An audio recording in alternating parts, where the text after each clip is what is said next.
ওমর ফারুক সালাত শুরু করলেন, ফজরের সালাত, আল্লাহু আকবার। In the mean time Abu Lulu এই খঞ্জর নিয়ে ওমর ফারুকের বুকের মধ্যে 3টা স্টেবিং করলেন। একটা মারলেন নাভির নিচে, মারার সাথে সাথে পাকস্থলী কেটে গেল। আরেকটা মারলেন পাজরে, পাজর ছিঁড়ে গেল।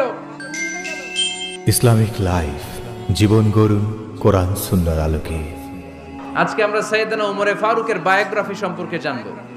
ওমরে ফারুক রাদিয়াল্লাহু তাআলা আনহু, the superhero of this উম্মাহ। এই উম্মার সুপার হিরো তিনি, ঠিক কি না? ওনার মুখের আগে লাঠি চলতো বেশি। সুবহানাল্লাহ পড়বেন না? মাঝে মাঝে লাঠি চালানোরও দরকার আছে না নাই? সাইয়েদনা ওমরে ফারুক আমাদের জন্য অনুপ্রেরণা। He is the real superhero of Muslim উম্মাহ। তিনি এই উম্মার রিয়েল সুপার হিরো। এজন্য ওনার জীবনী থেকে আমরা কিছু শিক্ষা নেওয়ার চেষ্টা করব ইনশাআল্লাহ। পড়েন সাইয়েদনা ওমরে ফারুক কিভাবে ইসলাম ধর্ম গ্রহণ করলেন, কিভাবে বিশ্বনবীর প্রাণের কলিজার টুকরা হলেন, এটা দিয়ে আমরা শুরু করি। আল্লাহ তাআলা সাইয়েদনা ওমরে ফারুকের হৃদয়ের মধ্যে 3টা ধাক্কা মেরেছেন, ইমানের ধাক্কা। আওয়াজ করে বলতে হবে কয়টা? জোরে বলেন তো কয়টা? 3টা ইমানি ধাক্কা। এক হচ্ছে বিশ্বনবীর দোয়ার ধাক্কা। এক কি? দোয়ার ধাক্কা। 2 হচ্ছে সূরা হাক্কা দিয়ে দিয়েছেন আল্লাহ এক ধাক্কা। সুবহানাল্লাহ পড়বেন না? 3 হচ্ছে সূরাতু তাহা দিয়ে আল্লাহ দিয়েছেন আরেকটা ধাক্কা। এই 3টা ইমানি ধাক্কা যখন সাইয়েদনা ওমর ফারুকের হৃদয়ে লাগলো, উনি পড়তে আরম্ভ করেছেন, আশহাদু আল্লা ইলাহা ইল্লাল্লাহ ওয়া আশহাদু আন্না মুহাম্মাদান আবদুহু ওয়া রাসূলুহু। চিল্লায়ে পড়েন আল্লাহু আকবার। বিশ্বনবী মক্কায় বসে বসে তাহাজ্জুদের সালাত পড়ে আল্লাহর কাছে দোয়া করলেন, আল্লাহুম্মা আইজ্জাল ইসলাম বিআহাব্বির রাজুলাইনি ইলাইক। ও আল্লাহ, 2 জন লোকের নাম বলবো, 2 জনের দরকার নেই। এই 2 জনের একজনকে আপনি ইসলামের সুশীতল ছায়া তলে এনে ইসলামকে বিজয় দান করে দেন। মুহূর্তের মধ্যে দোয়াটা কবুল করে নিয়েছে কে?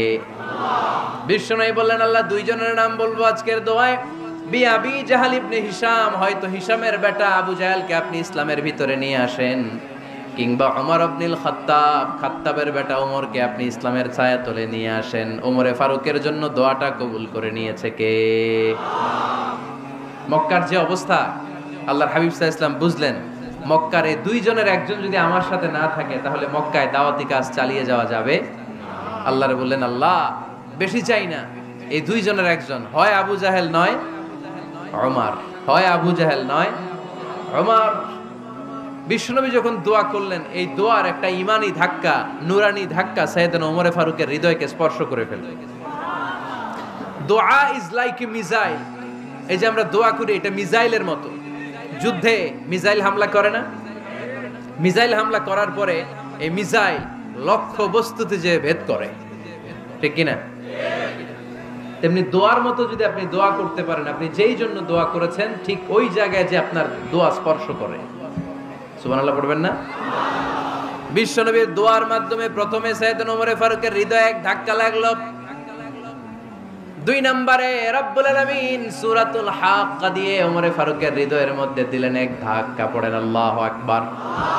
কোরআনের ভেতরে সূরাতুল হাক্কা নামে একটা সূরা আছে না নাই? আল হাক্কাতু মাল হাক্কা ওয়া মা আদরাকা মাল হাক্কা।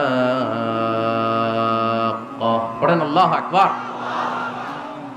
বিশ্বনবী যখন দোয়া করলেন, ওই দোয়া যখন সাইয়েদনা ওমর ফারুকের হৃদয়ে স্পর্শ করলো, সাইয়েদনা ওমর ফারুক সব সময় বিশ্বনবীরে ফলো করতে আরম্ভ করলেন। বিশ্বনবী ডানে গেলে লুকিয়ে লুকিয়ে ওমর ফারুক ডানে যায়, বিশ্বনবী বায়ে গেলে লুকিয়ে লুকিয়ে ওমর ফারুক বায়ে যায়। বিশ্বনবী একবার মসজিদুল হারামে যে নামাজ পড়তে শুরু করলেন, ওমর ফারুক তখন বিশ্বনবীর পিছু পিছু ছদ্মবেশে পেছন থেকে যে বিশ্বনবী কিভাবে নামাজ পড়ে দেখতে শুরু করলেন। বিশ্বনবী ইন দা মিন টাইম এশার নামাজে আল হাক্কাতু মাল হাক্কা তেলাওয়াত শুরু করে দিলেন। আল হাক্কাতু মাল হাক্কা তেলাওয়াত শুরু করে দিলেন। তেলাওয়াত করতে করতে বিশ্বনবী যখন তেলাওয়াত করতেছে, ওমর ফারুক এরকম দুলতেছে আর মজা পাচ্ছে। ও মিয়া, বিশ্বনবীর কণ্ঠ বুঝি আমার মতো কণ্ঠ? আপনার মতো কণ্ঠ? আহমদ বিন ইউসুফের কণ্ঠ? আব্দুল বাসিতের কণ্ঠ না? বিশ্বনবীর গলায় যে কি সুরের ঝংকার আল্লাহ দিয়েছেন, কি সুরের লহরী আল্লাহ দিয়েছেন, একবার যে শুনতো পাগল হয়ে যেত। আল্লাহু আকবার। বিশ্বনবী সূরা হাক্কা মন্ত্রমুগ্ধ তেলাওয়াতে, মন্ত্রমুগ্ধ সুর দিয়ে, মন্ত্রমুগ্ধ কণ্ঠ দিয়ে তেলাওয়াত করতে লাগলেন। এশার সালাতে ওমরে ফারুক দুলতে লাগলেন। ওমরে ফারুক যত শুনেন অবাক হয়ে যায়, যত শুনেন অবাক হয়ে যায়, যতই শুনে অবাক। কিরে? কারণ তিনি আরবি ভাষা বুঝতেন। এত সুন্দর শব্দের গাঁথনি, এত প্রাঞ্জল বর্ণনা, এত সুন্দর অন্তমিল, এটা কবিতা না হয়ে পারে না। উনি মনে মনে ভাবলেন এটা মনে হয় কবিতা। It might be poem, it could be poem. Muhammad মনে হয় কবি হয়ে গেছে, তার কাব্য প্রতিভা দিয়ে সে এটা বানিয়েছে। তা না হলে এত সুন্দর কথা, এটা কবিতা না হয়ে পারে। ইন দ্য মিন টাইম বিশ্বনবী কিন্তু দেখতেছে না যে পেছনে ওমর। বিশ্বনবী তেলাওয়াত করছিলেন। ইন দ্য মিন টাইম বিশ্বনবী পড়ছিলেন ওমা হুয়া বিকাউলি শাইরিন কলিলাম মা তুমিনুন। এই আয়াতের অর্থ হলো এটা কোনো কবির কথা নয়, খুব অল্প সংখ্যক লোকই তোমরা ঈমান আনো। সুবহানাল্লাহ পড়ে। এটাকে বলে কোইন্সিডেন্ট। কোইন্সিডেন্ট হুট করে অনেক সময় মিলে যায়, যায় কি যায় না? আপনি একজনের কথা ভাবতেছেন ভাবতেছেন, বাজারে গেলেন, বাজারে যেই দেখেন ওই লোকটা দাঁড়ায় আছে, এরকম হয় কি হয় না? কোইন্সিডেন্ট। ওমরে ফারুক মনে মনে যেটা ভাবতেছে ওই কথা দিয়ে বিশ্বনবী তেলাওয়াত করতেছে। আল্লাহু আকবার। বিশ্বনবী যে আয়াত তেলাওয়াত করছিলেন, আয়াতের অর্থ হলো এটা কোনো কবির বানানো কবিতা না, খুব অল্প সংখ্যক লোকই তোমরা ঈমান আনো। ওমরে ফারুক আটকে উঠলেন, থমকে দাঁড়ালেন। ঘটনা কি? আমি মনে মনে ভাবলাম কিরে এত সুন্দর কথা, এটা তো মানুষের কথা হতে পারে না, এটা নিশ্চয়ই কবিতা, কবির কথা। কিন্তু মুহাম্মদ এখন আবার পড়তেছে ওমা হুয়া বিকাউলি শাইর, এটা কোনো শায়েরের কবির কথা নয়। কলিলাম মা তুমিনুন, অল্পই তোমরা ঈমান আনো। তার মানে আমার মনে যা চলে মুহাম্মদ এটা টের পায়। মুহাম্মদ গণক। নাউজুবিল্লাহ পড়বেন না? মুহাম্মদ অনেক বড় মাপের একজন গণক। মানুষের হৃদয়ে কি চলে, মনে মনে কি ভাবে, মুহাম্মদ না দেখেও বলে দিতে পারে। ইন দ্য মিন টাইম বিশ্বনবী পরের আয়াতে পড়লেন ওয়ালা বিকাউলি কাহিনিন কলিলাম মা তাযাক্কারুন। এই আয়াতের অর্থ হলো এটা কোনো গণকের বানানো গণনা নয়, খুব অল্প সংখ্যক লোকই তোমরা উপদেশ হিসেবে এটাকে মানো। সুবহানাল্লাহ পড়েন। এবার আর ওমরে ফারুকের সহ্য হয় না, কি আজীব তামাশা। প্রথমে মনে করলাম কবিতা, মোহাম্মদ কয় কবি না, সে কবি না, এটা কবিতা না।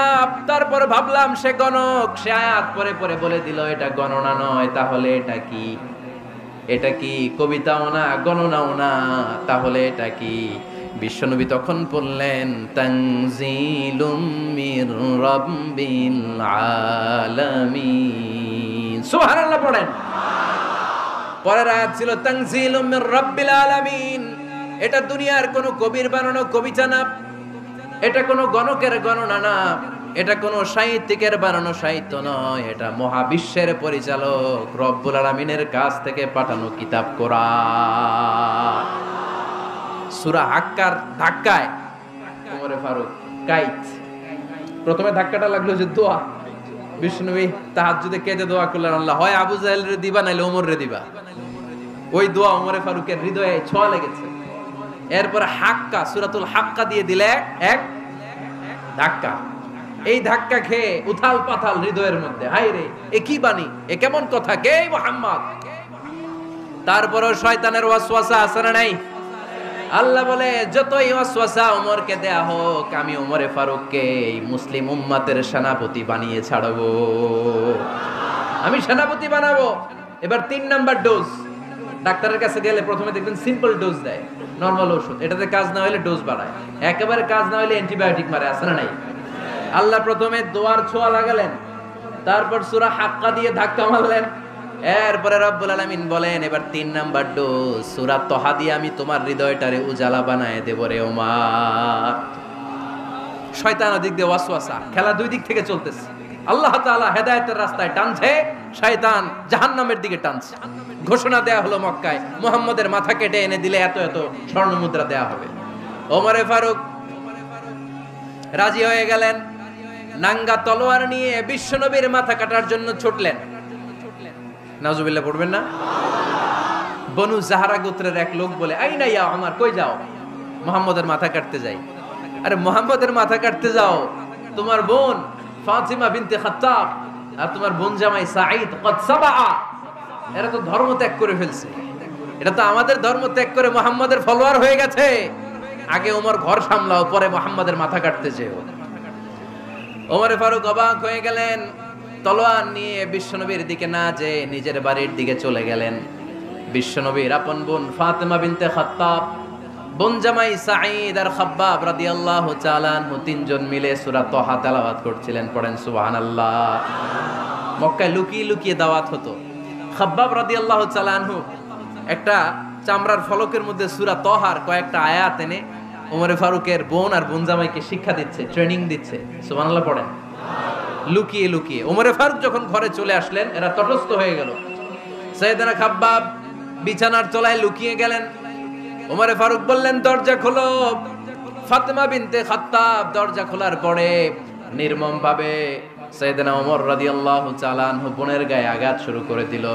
বোন জামাইকে আহত করতে শুরু করলো আর বলতে শুরু করলো, তোরা পাগল হলি কেন? কি আছে ওই মুহাম্মাদের মধ্যে? কি জাদু নিয়ে এসেছে?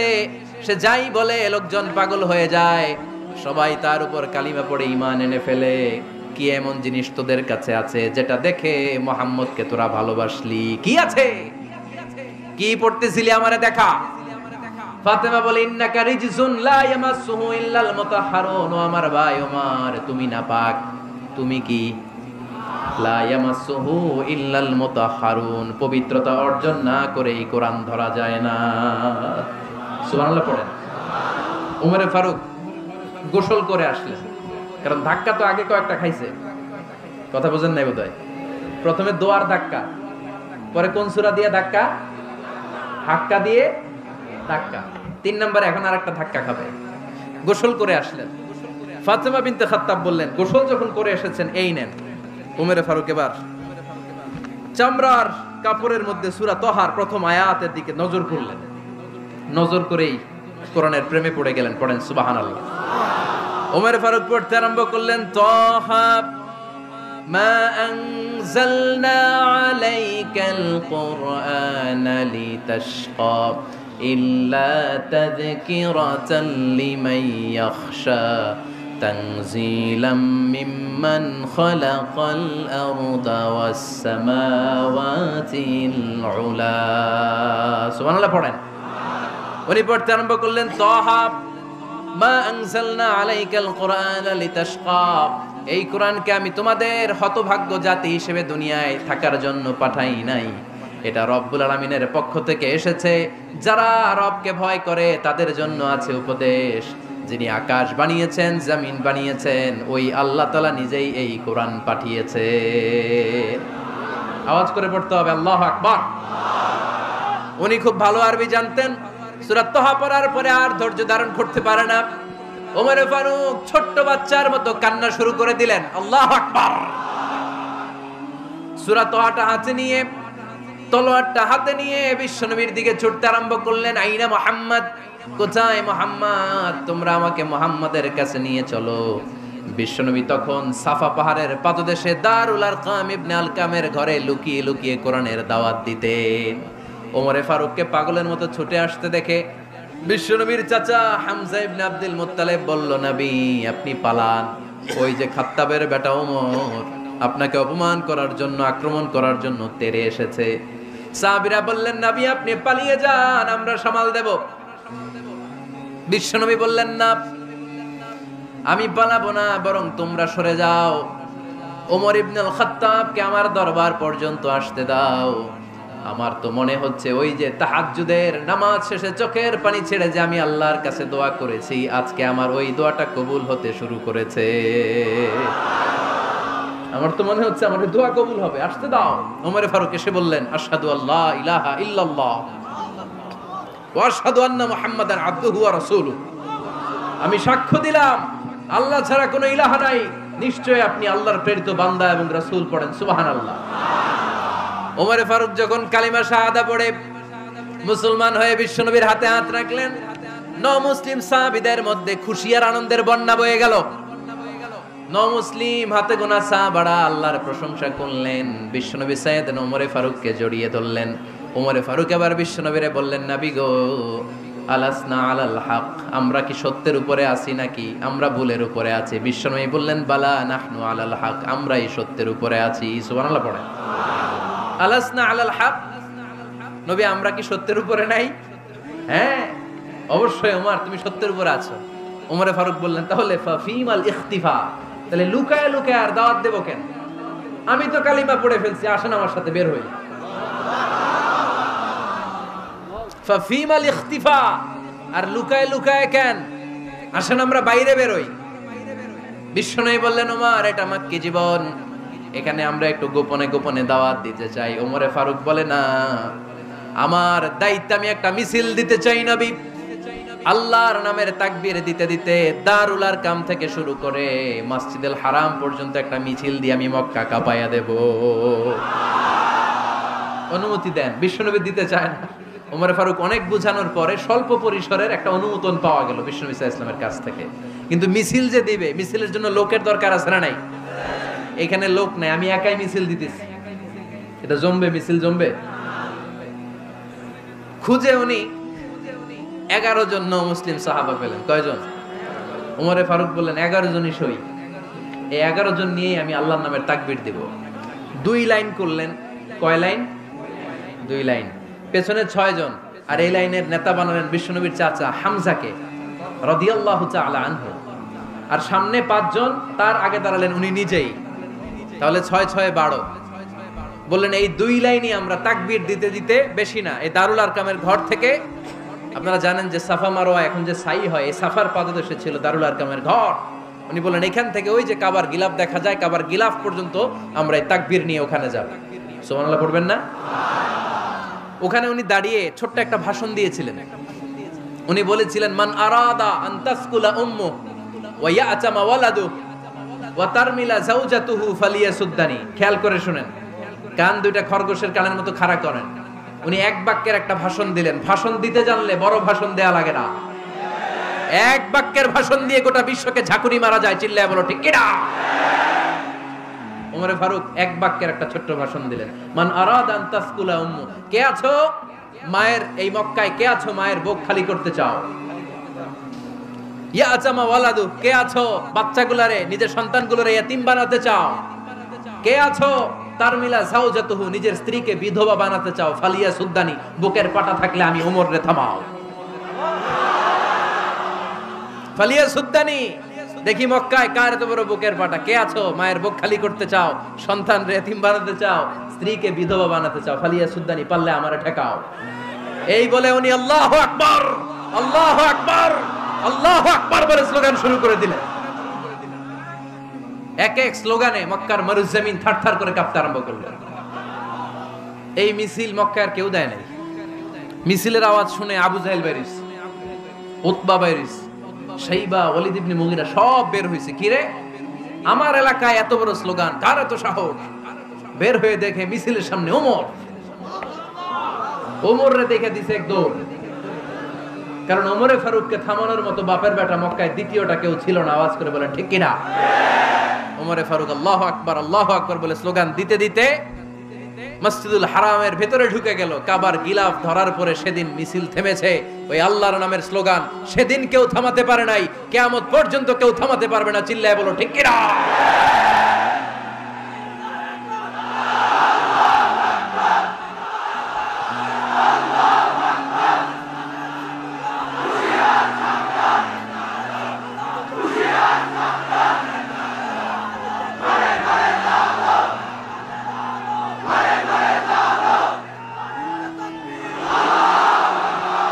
ওইরকম একটা ওমরের দরকার, আমাদের বেশি চাই না। জোরে বলেন ঠিক কিনা?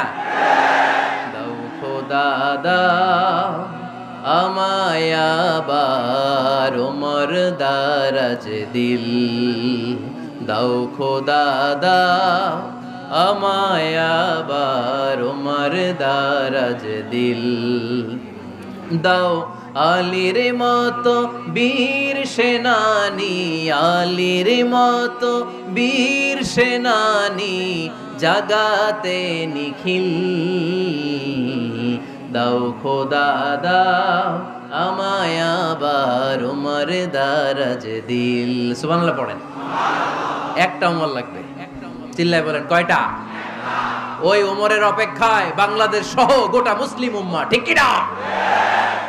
একটা ওমরই যথেষ্ট। আমাদের সেন্ট্রাল লিডারশিপ নাই তো, আমাদেরকে এদিকে লাথি মারলে আমরা ওইদিকে যাই। ওদিক থেকে গুতা মারলে আমরা এদিকে যাই। আমাদের রিপ্রেজেন্টেটিভ, আমাদের প্রতিনিধিত্ব করার মতো কোনো কেন্দ্রীয় লিডারশিপ নেতৃবৃন্দ গোটা বিশ্বে নাই, ঠিক কিনা? আমরা সেই ওমরে ফারুকের অপেক্ষায়, আমরা সেই ইমাম আল মাহাদির অপেক্ষায়। এই ওমরে ফারুক আমাদের মডেল, ঠিক কিনা? থার্ড ইন পজিশন এই পুরা উম্মতের মধ্যে ওনার পজিশন নাম্বার 3। 1 নাম্বার পজিশন বিশ্বনবীর, কার? 2 নাম্বার পজিশন কার? আবু বকর। 3 নাম্বার পজিশন কার? ওমরে ফারুকের। বিশ্বনবী বলতেন লা নবিয়্যা বা'দি, লা নবিয়্যা বা'দি, আমার পরে কোনো নবী নাই। ওয়ালা রাসূলা, আমার পরে কোনো রাসূলও নাই। আমার নবীর পরে আর কোনো নবী আছে? আমার নবীর পরে আর কোনো রাসূল আছে? এই যে কাদিয়ানি যে একটা সম্প্রদায় আছে, এরা কি মুসলিম নাকি অমুসলিম? মুসলিম সম্প্রদায়ের সাথে এদের কোনো সম্পর্ক নাই, চিল্লা বলেন ঠিক কিনা?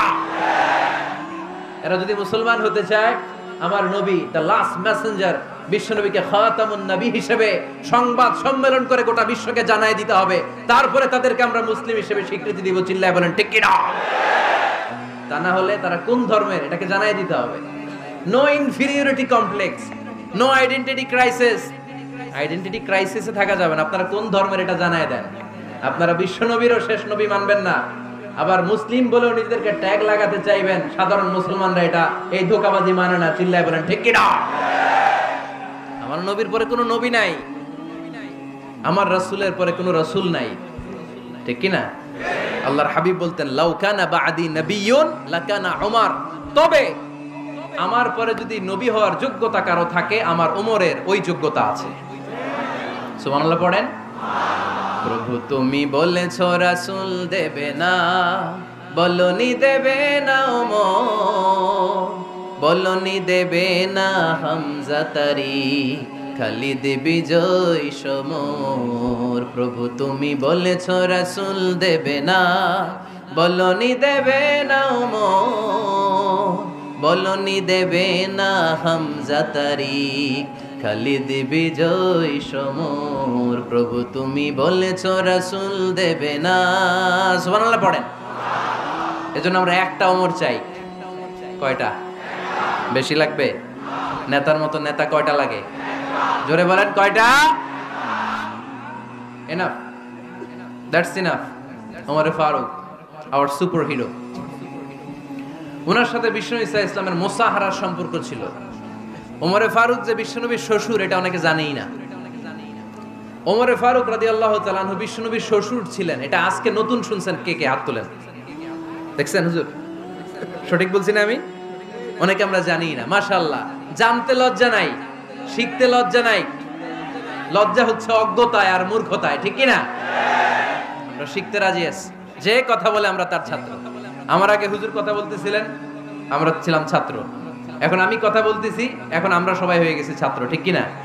যিনি বলেন তিনি শিক্ষক, বাকিরা আমরা ছাত্র, ঠিক কি না? 4 খলিফার 2 খলিফা, ইসলামের 4 খলিফার 2 খলিফা বিশ্বনবীর মেয়ের জামাই, আর বাকি 2 খলিফা বিশ্বনবীর শ্বশুর। সুবহানাল্লাহ পড়েন। সাইয়েদনা আলী রাদিয়াল্লাহু তাআলা আনহু, সাইয়েদনা উসমান যুন-নূরাইন বিশ্বনবীর মেয়ের জামাই। উসমান রাদিয়াল্লাহু তাআলা আনহুর কাছে বিশ্বনবী 2 মেয়েকে বিয়ে দিয়েছিলেন। একজন মারা যাওয়ার পরে আরেকজন। বিশ্বনবী বলেছেন এরপরে আরেকটা থাকলে ওইটারও বিয়ে দিতাম। সুবহানাল্লাহ পড়বেন না? 2 জন ছিল মেয়ের জামাই আর 2 জন ছিল শ্বশুর। সাইয়েদনা আবু বকর শ্বশুর, বিশ্বনবীর স্ত্রী আম্মাজান আয়েশা রাদিয়াল্লাহু তাআলা আনহার বাবা। বিশ্বনবীর স্ত্রী আম্মাজান হাফসা রাদিয়াল্লাহু তাআলা আনহার বাবা ছিল সাইয়েদনা ওমরে ফারুক। চিল্লায় পড়েন আল্লাহু আকবার। জানো তো না পজিশন না? সাইয়্যিদু কুহুলিল জান্নাহ, জান্নাতে যত নারীরা যাবে, নারীদের সর্দারিনী হবে সাইয়্যিদাতুনা ফাতেমা রাদিয়াল্লাহু তাআলা আনহা। এই ফরিদপুরের যত ইয়াং স্টারেরা, তোমরা যারা জান্নাতে যাবে, তোমাদের লিডার হবে সাইয়েদনা হাসান আর হুসাইন রাদিয়াল্লাহু তাআলা আনহুমা। আর বয়স্ক মুরব্বীরা যারা জান্নাতে ঢুকবেন, আপনাদের লিডার হবে সাইয়েদনা আবু বকর আর সাইয়েদনা ওমর ফারুক রাদিয়াল্লাহু তাআলা আনহু। সুবহানাল্লাহ পড়তে পারলেন না? ওমর ফারুক এটা সাধারণ কোনো ক্যারেক্টারিস্টিক্স নয়। ওনাকে আল্লাহ তাআলা নলেজও দিয়েছেন, আবার দিনদারিও দিয়েছেন।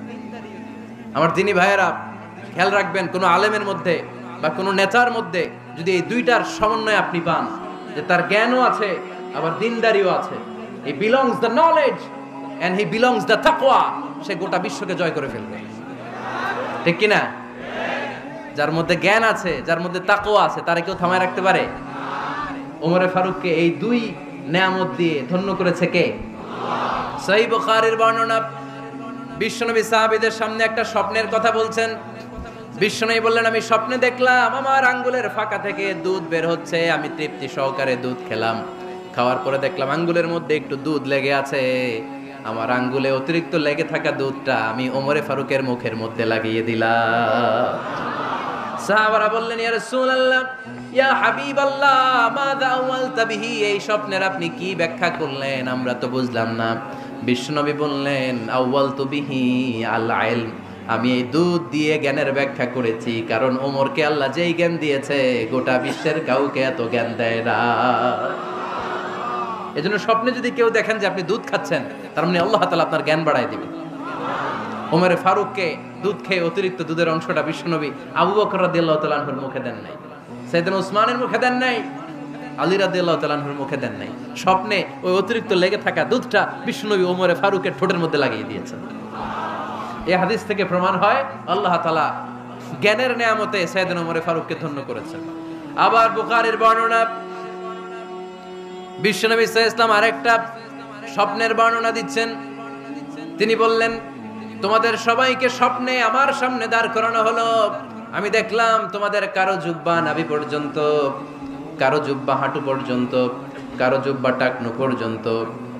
ওমরে ফারুককে যখন স্বপ্নে আমার সামনে দাঁড় করিয়ে দেয়া হলো, আমি দেখলাম ওমরের জুব্বা এত লম্বা, ওমর টেনে হিচড়ে তার জুব্বা নিয়ে সামনে হেঁটে যাচ্ছে। সাহাবারা বললেন, ফামাযা আওয়ালতা বিহি ইয়া রাসূলুল্লাহ, ও আল্লাহর রাসূল, এই স্বপ্ন দিয়ে আপনি কি বোঝাতে চাইলেন, আমরা কিছু বুঝলাম না। বিশ্বনবী বললেন, আউয়ালতু বিহি আদ-দীন, আমি এই হাদিসের দ্বারা দ্বীনের ব্যাখ্যা করলাম, যার জামা যত লম্বা তার দ্বীনদারি তত বেশি। সুবহানাল্লাহ, আসতে পড়েন। স্বপ্নে দেখলেন কোন সাহাবীর জুব্বা নাভি, কোন সাহাবীর হাঁটু, কারোটা টাকনু, কিন্তু ওমরে ফারুকের জুব্বা এত লম্বা, ইয়াজুরু সাওবাহু, তিনি তার জুব্বা টেনে হিচড়ে যাচ্ছেন। বিশ্বনবী বললেন, এটা দ্বারা আমি দ্বীন, আমি তাকওয়া, দ্বীনদারি, তাকওয়া, এটার ব্যাখ্যা করেছি। তার মানে ওমরে ফারুকের তাকওয়ার সামনে সব তাকওয়া পানি হয়ে যাবে। কোন সুবহানাল্লাহ। আল্লাহ তাআলা সাইয়েদনা ওমরে ফারুককে দ্বীনের জ্ঞান দিয়েছেন, তাকওয়া দিয়েছেন। যুবক ভাইরা, যাকে আল্লাহ তাআলা দ্বীনের জ্ঞান দেয়, যাকে আল্লাহ তাআলা তাকওয়ার এই গুণ দিয়ে সমৃদ্ধ করে, তার জন্য গোটা বিশ্বের সব দরজাগুলোকে ওপেন করে দেয় কে? কত বড় মুত্তাকি ছিলেন সাইয়েদনা ওমরে ফারুক। মদিনার সমাজে কয়জন মুনাফিক ছিল বিশ্বনবী ছাড়া কেউ বলতে পারতেন না। বিশ্বনবী কোন সাহাবীকে মুনাফিকদের লিস্ট দিয়ে যান নাই, একজন সাহাবী ছাড়া। দেখি কেউ বলতে পারেন কিনা ওই সাহাবীর নাম? কি নাম? হুযায়ফা ইবনুল ইয়ামান রাদিয়াল্লাহু তাআলা আনহু। ওনাকে বলা হতো সাহিবু সিররি রাসূলিল্লাহ, আল্লাহ রাসূল সাল্লাল্লাহু আলাইহি ওয়াসাল্লামের গোপন তথ্যের ধারক বাহক। সুবহানাল্লাহ পড়বেন না? বিশ্বনবী ইন্তেকালের আগে মদিনার সমাজে মোট কয়জন মুনাফিক আছে, এই তথ্য আবু বকরকে বলেন নাই, ওমর রাদিয়াল্লাহু তাআলা আনহুকে বলেন নাই, উসমান রাদিয়াল্লাহু তাআলা আনহু, আলী রাদিয়াল্লাহু তাআলা আনহু, আশারাতুল মুবাশশিরিনা বিল জান্নাহ কোন সাহাবীকে বলেন নাই। শুধুমাত্র কেবলমাত্র একমাত্র হুযায়ফা ইবনুল ইয়ামান রাদিয়াল্লাহু তাআলা আনহুর কাছে মুনাফিকদের লিস্টে বিশ্বনবী দিয়ে গিয়েছে।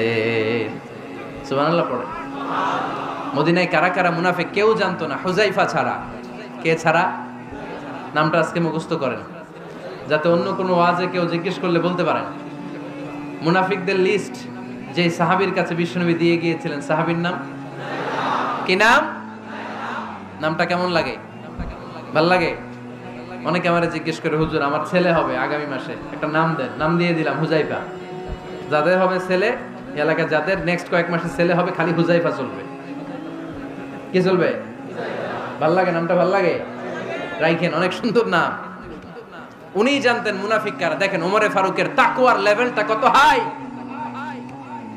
ওমরে ফারুক একদিন হুযায়ফা রাদিয়াল্লাহু তাআলা আনহুর কাছে গেলেন, যে বললেন, হুযায়ফা, বিশ্বনবী ইন্তেকালের আগে মুনাফিকদের নামের লিস্টটা কারো কাছে দেয় নাই, আমার জানা নাই, সাইয়েদনা আবু বকরের জানা নাই, কোন সাহাবীর জানা নাই, তুমি ছাড়া। আমি তোমার কাছে জানতে চাই, আমি ওমরের নামটা ওই মুনাফিকদের খাতায় আছে কিনা আমার একটু বলো। আমার ওমরের নামটা ওই মুনাফিকদের লিস্টিতে একটু আছে কিনা, নামটা একটু বলো। যদি থাকে আমি ভালো হয়ে যাব, আমি নেফাকি দূর করে পাক্কা মুমিন হতে চাই। আমার নাম যদি মুনাফিকের লিস্টে থাকে আমি তো শেষ। হুযায়ফা চোখের পানি ছেড়ে দিয়ে বলে, আমিরুল মুমিনিন, কেমন প্রশ্ন করলেন আপনি? আপনি বিশ্বনবীর শ্বশুর, এই উম্মতে আপনার পজিশন 3 নাম্বার। আপনারে মুনাফিকরা ভয় পায়, শয়তান আপনারে ভয় পায়। আপনি জান্নাতে সব বয়স্ক লোকদেরকে নিয়ে জান্নাতের মধ্যে আগে আগে ঢুকবেন, কেমন করে মুনাফিকদের কাতারে আপনার নাম থাকতে পারে ওমর? সুবহানাল্লাহ পড়ে। কি বিনয়ী, কি তাকওয়া। হুযায়ফাকে যে ধরতেন, হুযায়ফা একটু বলো না আমার নামটা মুনাফিকদের লিস্টিতে আছে কিনা। ওমরে ফারুকের যদি এই টেনশন থাকে যে আমি মুনাফিক হয়ে গেলাম কিনা, আমাদের এই টেনশন থাকার দরকার আছে না নাই? হ্যাঁ, যেন সব সময় আল্লাহর কাছে দোয়া করতে হবে, আল্লাহ তুমি নেফাকি থেকে আমাদেরকে বাঁচাও। আরো জোরে পড়েন আমিন। ওমরে ফারুক রাদিয়াল্লাহু তাআলা আনহু আমাদের সুপার হিরো, আমাদের সবাই বলেন আমাদের।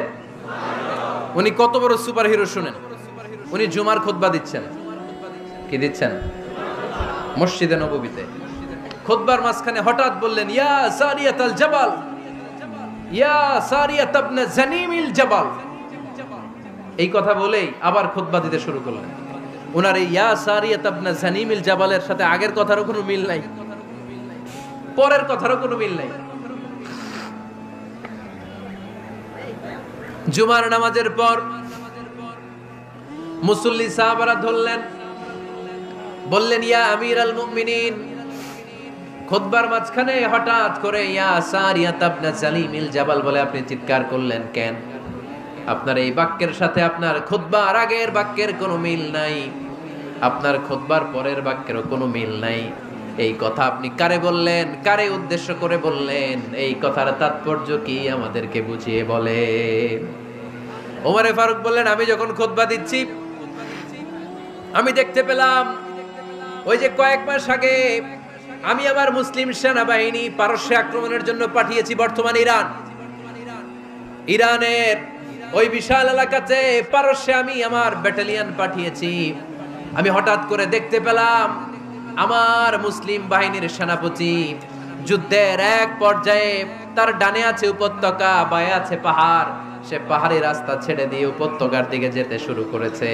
আমি দেখতে পেলাম আমার মুসলিম বাহিনী যদি উপত্যকার দিকে ছুটে বেড়ায়, কাফির মুশরিকরা আমার মুসলিম বাহিনীকে কচুকাটা করে ফেলবে। তাই আমি এখান থেকে তাদেরকে কমান্ড দিয়ে বলেছি, ইয়া সারিয়াতাল জাবাল, উপত্যকার দিকে নয় পাহাড়ের দিকে যাও, তাহলেই তোমাদের বিজয় নিশ্চিত হয়ে যাবে।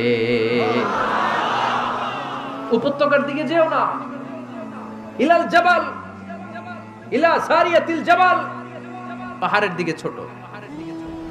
সাহাবারা অবাক, ঘটনা কি? উনি বসে আছেন মদিনায় মসজিদে নববীর মিম্বারে দাঁড়িয়ে, উনি যদি ইয়া সারিয়াতাল জাবাল বলে, এটা কি ইরানে যাবে নাকি?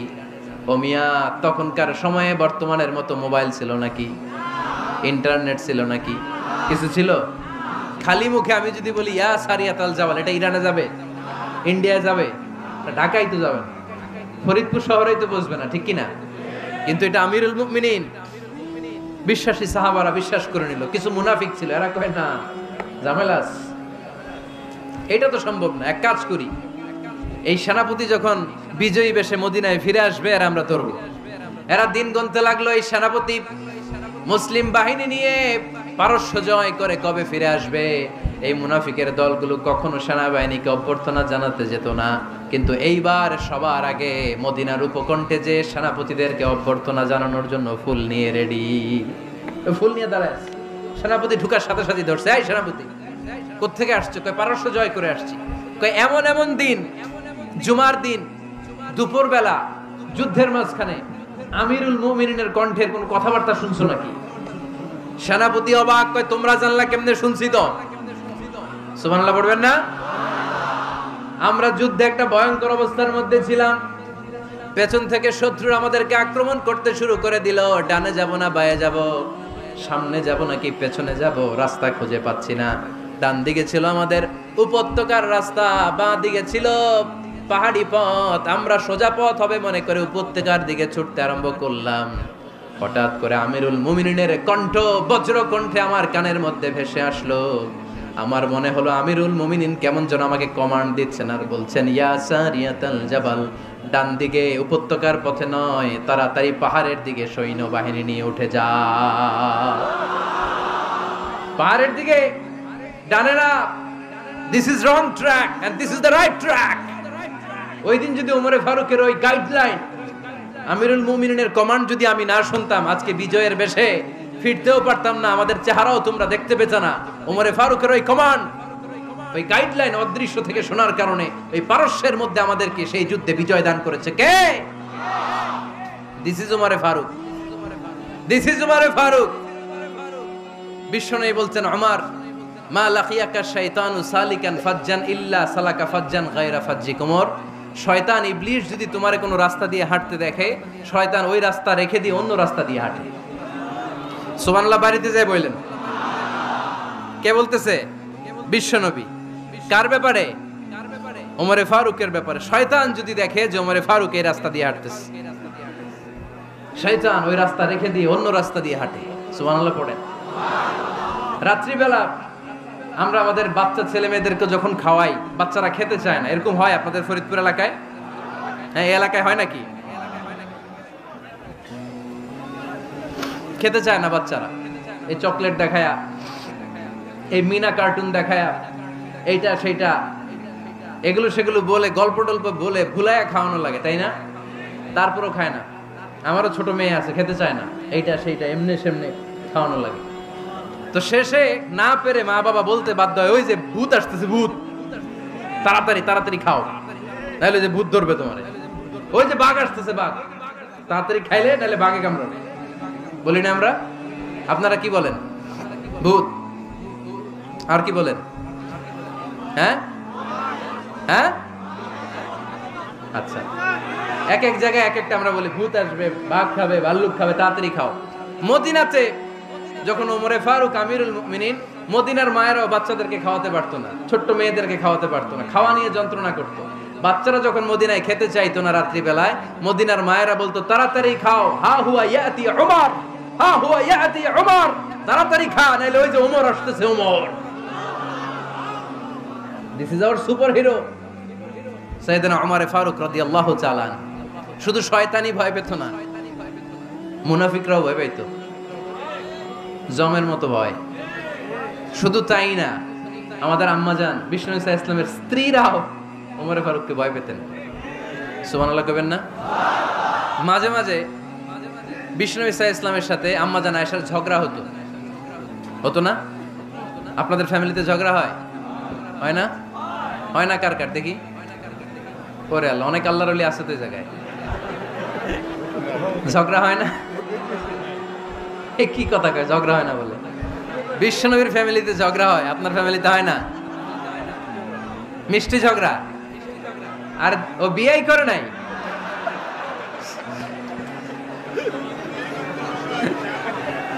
ঝগড়া তো হবেই, দাম্পত্য জীবনের মজাটাই তো এখানে। কখনো ঝগড়া, কখনো আনন্দ, একটু বৃষ্টি, একটু রোদ, একটু হাসি, একটু কান্না, ভালো লাগা, ভালোবাসা শেয়ার করে নেয়া, মিলেমিশে একাকার হয়ে যাওয়া, ঠিক কিনা? তো আল্লাহর হাবিব সাল্লাল্লাহু আলাইহি ইসলামের সাথে আম্মাজান আয়েশার ঝগড়া হতো। তো একদিন ঝগড়া হয়ে দুইজন রেগে আছে। খবরদার, দুইজন রেগে থাকবেন না আবার। একজন রাগলে আরেকজন থেমে যাবেন, কারণ এই ছোট্ট ঝগড়া থেকে এটা অনেক সময় বিচ্ছেদের দিকে গড়ায়। আমার প্রিয় ফরিদপুরবাসী, ভাবি রেগে গেলে আপনি রাইগেন না, ওই দিন আপনি একটু ঠান্ডা থাকেন। আবার আপনি রেগে গেলে, আমার মাইকের আওয়াজ যদি ভাবিরা শুনেন, আপনারা রেগে যায় না, একটু ঠান্ডা থাকবেন। দুইজনে রেগে গেলে তো তৃতীয় বিশ্বযুদ্ধ শুরু হবে, তাই না? একজন রেগে গেলে আরেকজন ঠান্ডা, কারণ এই সামান্য ঝগড়া থেকে ইগোর কারণে এটা বিচ্ছেদ আর ডিভোর্স পর্যন্ত গড়ায়। আর শয়তান এখানে উস্কানি দেয়, কারণ ইমানদারদের ফ্যামিলি ভাঙতে পারলে শয়তান সবচেয়ে বড় খুশি হয়, আর ইমানদারদের ফ্যামিলি টিকে থাকলে খুশি হয়ে যায় কে? আম্মাজান আয়েশা রাদিয়াল্লাহু তাআলা আনহার সাথে বিষ্ণু ইসা ইসলামের ঝগড়া হতো মাঝে মাঝে। একবার ঝগড়া হলো, বিষ্ণু ইসা ইসলামও রাগ, আম্মাজান আয়েশাও রাগ। তো বিষ্ণুই বললেন, আয়েশা, ঝগড়া করে আর কতক্ষণ থাকবো, আসো মিটমাট করি। আয়েশা রাদিয়াল্লাহু বলেন ঠিক আছে মিটমাট করব। তো বিষ্ণু ইসলাম বলেন মিটমাটের জন্য কারে ডাকবো? ওমরে ডাকি। কয় না, ওমরে না, ওমর গালিজ, ওমর অনেক রাগে, আমার ডর লাগে। কয় তাহলে তোমার আব্বারে ডাকি। কয় ডাকেন। কি খুশি, মেয়েদের মধ্যে অভ্যাসটা আছে না নাই? তাহলে তোমার আব্বারে ডাকি। ডাকেন। ডেকে নিয়ে আসা হলো। আবু বকর রাদিয়াল্লাহু তাআলা আনহু দাঁড়ালেন, আম্মা জান আয়েশা দাঁড়ালেন, বিশ্বনবীও দাঁড়ালেন। বিশ্বনবী বললেন আয়েশা তোমার আব্বা আসছে, এবার ঘটনা খুলে বলার পালা, তুমি বলবা নাকি আমি বলবো? আম্মা জান আয়েশা বললেন আপনি বলেন, তবে ওয়ালা তাকুল ইল্লা হাক্কান, যেটা ঘটছে ওইটাই বললেন, মিথ্যা কথা কইেন না। আবু বকর রাদিয়াল্লাহু তাআলা আনহু রেগে মেগে আগুন। কি এই কথা তুমি কেমন করে বলো? বিশ্বনবীকে মিথ্যা কথা কখনো বলবে? রেগে মেগে দিলেন মেয়ের গালে এক চড়। বানিয়ে বলতেছি না, মুসনাদ আহমদ ইবনে হাম্বলের হাদিস। বাবার হাতের থাপ্পড়কে আম্মা জান আয়েশা উল্টে বললেন। সাইয়েদনা আবু বকর রাগে গড়গড় করছেন, আবার মারার জন্য তেড়ে গেলেন। এবার বাঁচার জন্য আম্মা জান আয়েশা বিশ্বনবীর পিছনে যে আশ্রয় নিলেন, বিশ্বনবী বাঁচানোর জন্য দুই হাত মেলে দাঁড়িয়ে গেলেন। পড়েন সুবহানাল্লাহ। বিশ্বনবী যখন দুই হাত মেলে দাঁড়িয়ে গেলেন, সাইয়েদনা আবু বকর রাদিয়াল্লাহু আনহু থেমে গেলেন। সাইয়েদনা আবু বকর রাদিয়াল্লাহু তাআলা আনহু ঘর থেকে বের হয়ে বারান্দায় দাঁড়ালেন। পড়েন সুবহানাল্লাহ। এবার বিশ্বনবী আম্মা জান আয়েশার কাছে যেয়ে বলেন ইয়া আয়েশা কাইফা রাআইতিনি আনকাসতুকি মিনার রাজুল, দেখছো কেমনে বাঁচাইলাম? আমি না থাকলে ভর্তা বানাই ফেলতো আজকে।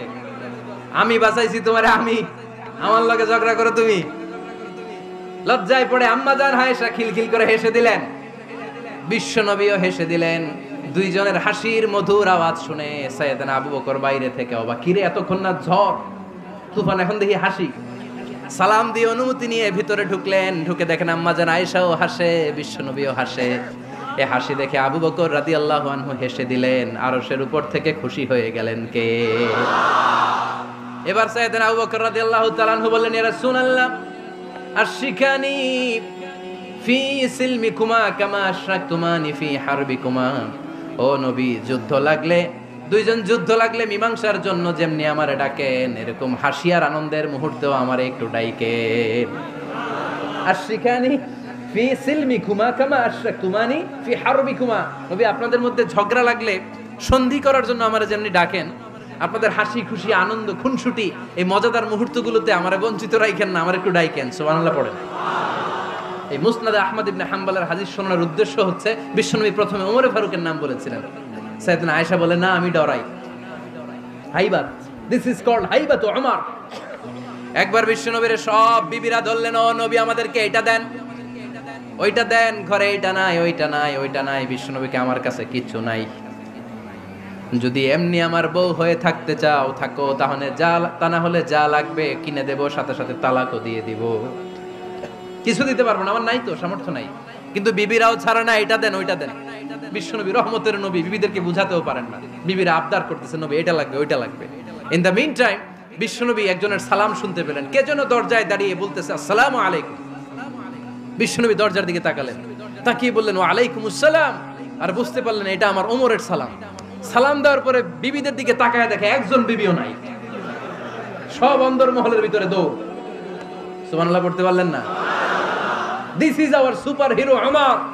এরকম ওমর একটা লাগবে, চিল্লায় বলেন কয়টা? একটা ওমর গোটা বিশ্বকে সোজা করে দিবে। একটা ওমর সবল আর দুর্বলের সব পার্থক্য দূর করে দিবে। মাজলুমের উপর জালিমের অত্যাচারের অবসান ঘটায় দিবে। গোটা বিশ্বটাকে সাম্য, মৈত্রী, ভালোবাসার ইনসাফ দিয়ে পরিপূর্ণ করে দিবে। সেই ওমরের অপেক্ষায় আমরা। নিজের ছেলেকে 80টা বেত মেরেছেন। কয়টা? 80টা বেত মেরেছে। এই ব্যাপারে অনেকগুলো বর্ণনা পাওয়া যায়। সবচেয়ে সহি বর্ণনা হচ্ছে মুয়াত্তা ইমাম মালিকের বর্ণনা। ওমরে ফারুক রাদিয়াল্লাহু তাআলা আনহুর ছেলে আব্দুর রহমান মারুফুন বিআবি শাহমা ছিলেন মিশরে। ওখানে নাবিজ খেয়েছিলেন। নাবিজ হচ্ছে আরব দেশের লোকেরা দুধের মধ্যে শক্ত খুরমা রাত্রেবেলা ঢেলে দিত। ঢেলে দিলে সারা রাত ওই খুরমার রসটা দুধের সাথে মিশে দুধটা লাল হয়ে যেত। এটারে সকালবেলা খেত, খুব সুস্বাদু। এটাকে বলে নাবিজ। কিন্তু এটা রাতে ভিজাইলে সকালেই খাইতে হয়, রেখে দিলে আবার একটু সমস্যা হয়। এটা অনেকটা তারির মতো হয়ে যায়, মাতলামি চলে আসে। তো ওমরে ফারুকের ছেলে নাবিজ খেয়েছেন, মদ খাননি, নাবিজ, কিন্তু নাবিজ খাওয়াতে সাকরান চলে এসেছে। সাকরান চলে আসাতে এটা যখন প্রমাণিত হয়েছে, আমর ইবনে আস রাদিয়াল্লাহু তাআলা আনহু নাকি 80 বেত মেরেছেন মিশরে। কয় বেত? নিয়ম হচ্ছে সবার সামনে, কিন্তু সবার সামনে না মেরে একটু গোপনে মেরেছে। এই তথ্য যখন ওমরে ফারুকের কাছে এসেছে, উনি বললেন না, মারতে হবে সবার সামনে, আলাদা মাল্লা কেন? ও মদিনায় ফিরে আসলে আমি আবার 80টা মারব। মদিনায় ফিরে আসার পরে সাইয়েদনা ওমরে ফারুক ওই আগের 80টারে আর ধরেন নাই, নিজ হাতে আবার 80টা বেত মেরেছেন। এই বেত মারার 1 মাস পরে এই আবু শাহম ইন্তেকাল করেছে। অনেক ঐতিহাসিক বলে এই বেতের আঘাতে মরেছে, কেউ কেউ বলেছে নিজের রোগের কারণে মরেছে। কিন্তু দিস ইজ দ্য ইনসাফ সিস্টেম অফ ওমর। নিজের ছেলে বলে ছেড়ে দেয় নাই। এখন নিজের ছেলে হইলে 7 খুন মাফ, নেতার ছেলে হইলে 10 খুন মাফ, এলাকার মোড়লের ছেলে হইলে 10 খুন মাফ। নো পার্সিয়ালিটি ইন ইসলাম। ইসলামে পার্সিয়ালিটি নাই। আপনি নেতার ছেলে হন, আপনি বিজনেস ম্যাগনেটের ছেলে হন, আপনি যেই হন না কেন, ইসলামের দৃষ্টিতে সবাই সমান। চিল্লায় বলেন ঠিক কিনা? বানু মখজুমিয়া গোত্রের এক নারী চুরিতে ধরা পড়ল। সাহাবারা বললেন, নবী, মদিনার সবচেয়ে ভেরি প্রেস্টিজিয়াস এন্ড ডিগনিফাইড ফ্যামিলির মেয়ে, আপনি হাত কাটেন না, কারণ ইসলামের নিয়ম চুরি করলে কি কেটে দাও? বিশ্বনবী বললেন, বলো কি? হাত না কাটার জন্য তোমরা আমাকে রেকমেন্ড করছো? এটা আল্লাহর আইন। পৃথিবীর কেউ রেকমেন্ড করলো শোনার ক্ষমতা আমার নাই, কারণ আইনটা দিয়েছে কে? লাউ কানাত ফাতিমাতু বিনতি মুহাম্মাদিন সারাকাত লাকাতা মুহাম্মাদুন ইয়াদাহা। আরে বনু মাকসুমিয়া মেয়ে তো দূরের কথা, আমার কলিজার টুকরা ফাতেমাও যদি আজ চুরিতে ধরা পড়তো, তার হাত কেটে দিতে আমি 1 মিনিটও দেরি করতাম না। দিস ইজ ইসলাম। এই হচ্ছে ওমরে ফারুকের মানাকিব। এরকম ওমরে ফারুক কয়টা লাগবে? আওয়াজ করে বলতে হবে, কয়টা লাগবে? একটা লাগবে। এই সাইয়েদনা ওমরে ফারুক মদিনার প্রথম চিফ জাস্টিস ছিলেন। সর্বপ্রথম উনার পরামর্শে সাইয়েদনা আবু বকর রাদিয়াল্লাহু তাআলা আনহু কোরআনকে সংকলন করেছেন। আমরা এই যে কোরআন পড়ি 30 পারা, এমদাদিয়া লাইব্রেরির 114টা সূরা, কত সুন্দর সন্নিবেশ করা হয়েছে, এখানে সাজানো হয়েছে। আল্লাহর হাবিব সাল্লাল্লাহু আলাইহি ওয়াসাল্লামের সময় কি এরকম কোরআন ছিল নাকি? ছিল না। খেজুর পাতার মধ্যে, গাছের বাকলের মধ্যে, ওটের বড় হাড্ডির মধ্যে আর পাথরের মধ্যে খোদাই করা কোরআন ছিল। সাইয়েদনা আবু বকরের সময় রাদিয়াল্লাহু তাআলা আনহুর সময় যুদ্ধ হলো, 70 জন হাফেজ সাহাবী ইন্তেকাল করলেন। সাইয়েদনা আবু বকর রাদিয়াল্লাহু তাআলা আনহুকে ডেকে ওমরে ফারুক বললেন, ও আবু বকর, এইভাবে হাফেজে কোরআন সাহাবীরা যদি দুনিয়া থেকে বিদায় হয়ে যায়, আল্লাহর কোরআনও তো বিদায় হয়ে যাবে। আমার পরামর্শ হলো আপনি সব বয়োজ্যেষ্ঠ সাহাবীদেরকে একসাথে করে কোরআনের সব কাগজগুলোকে একসাথে করে একটা নির্ধারিত কপির মধ্যে কোরআনকে সংকলন করে ফেলেন। সাইয়েদনা আবু বকর বললেন, যেটা আমার নবী করে না, এটা আমি কেমনে করি? কিন্তু ওমরে ফারুক নাচরবান্দা বলে না, এটা করলে কোনো খারাপ হবে না, ভালোই হবে। মুসলিম উম্মার জন্য এক জায়গায় কোরআন সন্নিবেশিত থাকবে, আপনি করেন। সাইয়েদনা আবু বকর রাজি হয় না, ওমরে ফারুকও ছাড়ে না। ওমরে ফারুক বলতে বলতে বলতে বলতে এমন ভাবে সাইয়েদনা আবু বকর রাদিয়াল্লাহু তাআলা আনহুকে ধরলেন, সব শেষে সাইয়েদনা আবু বকর ওমরে ফারুকের কথায় কোরআন সংকলনে রাজি হয়ে গেলেন। পড়েন সুবহানাল্লাহ। উনি বললেন, ওমর যখন আমাকে বারবার বুঝাতে লাগলো, আল্লাহ তাআলা আমার হৃদয়টা ওমরের কথা শোনার জন্য খুলে দিলেন। আল্লাহ তাআলা কেমন যেন আমাকে ইলহাম করলেন, আবু বকর করো, এই কাজের মধ্য দিয়ে আমি আমার কোরআনকে গোটা বিশ্বে জীবিত রেখে দেব। This is Omar. এই যে আমরা হিজরি সনের যে আমরা গণনা করি, এই হিজরি সনের প্রবর্তক হচ্ছে সাইয়েদনা ওমরে ফারুক। সুবহানাল্লাহ নাই? আপনাদের মনোযোগ আছে না গেছে? কই ঘুমায় গেলেন মনে হয়? তাকবীর দেন তো একজন আওয়াজ করে।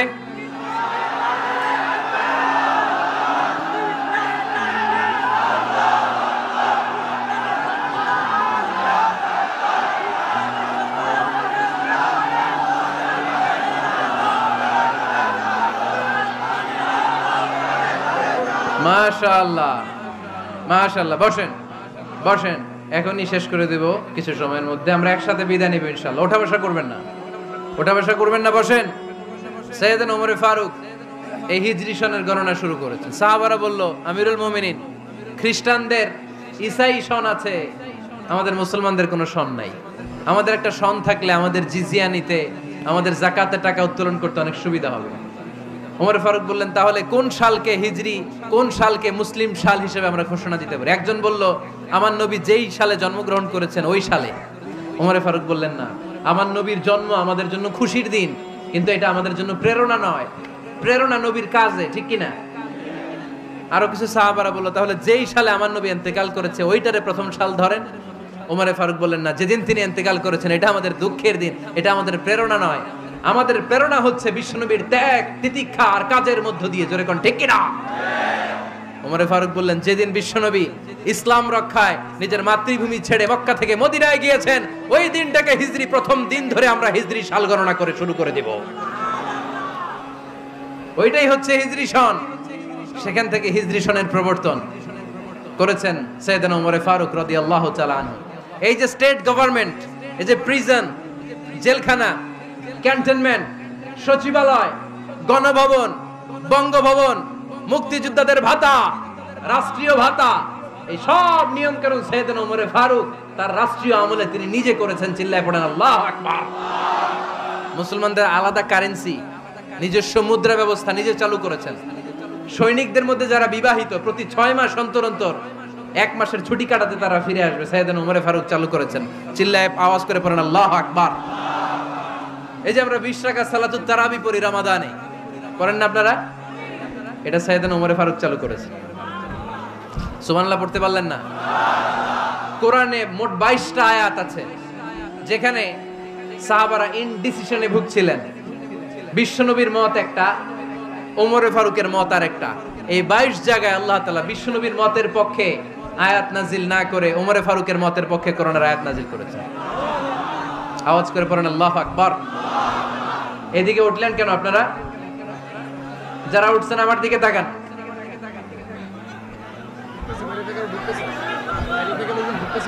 কিছু ভিতরে ঢুকতেছে, কিছু বাইরে দিছে না?